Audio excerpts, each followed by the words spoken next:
Hey guys, Noah here with Learn Meta-Analysis, and in this video I want to talk briefly about data structures for meta-analyzing data for a conventional meta-analysis in R.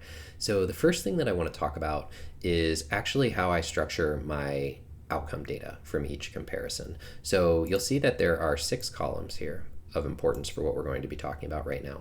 The first one I'm calling int mean. This stands for the intervention group's mean score. So you can see I just have the mean scores listed there in columns. Second one, I have int SD. That stands for the intervention group standard deviation. So the standard deviation of that mean score.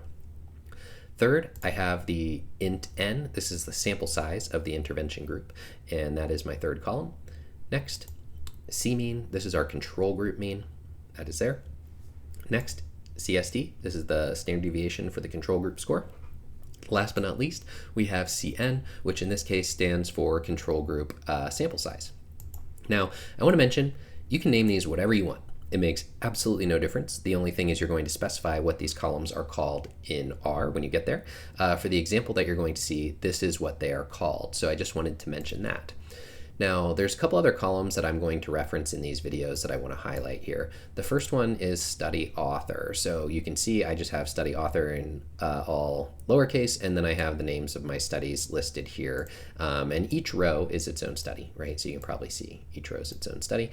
And I like to also make sure these are independently named so that it's really obvious for me when I look at my forest plot which one of these results comes from which study. So I have that there, study author underscore, and you'll see in the videos that I use this when building my forest plot. So these other variables that you see here are actually just my moderator variables. It doesn't matter at all what you call them as long as it makes sense to you.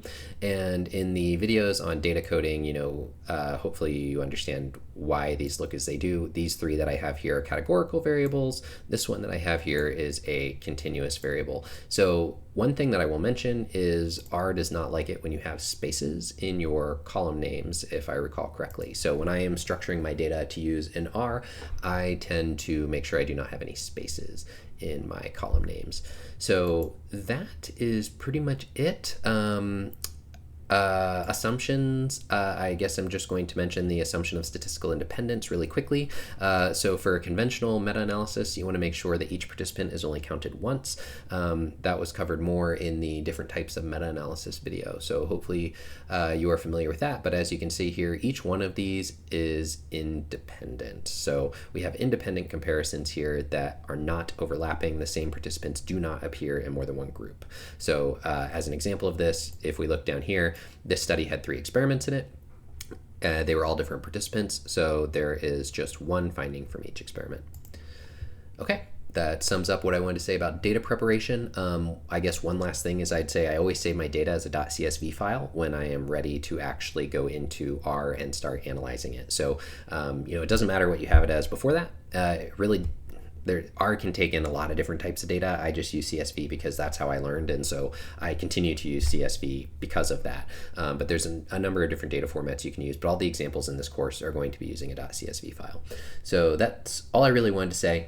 Make sure your comparisons are independent for your conventional meta-analysis, and make sure you know the names of your different columns. You can always refer back to your data sheet later, but I try and name things something that is a little bit intuitive so that I remember, and I also tend to keep these 3 columns labeled the same across all my meta-analyses because it's just easier so I don't have to rewrite that piece of code in R.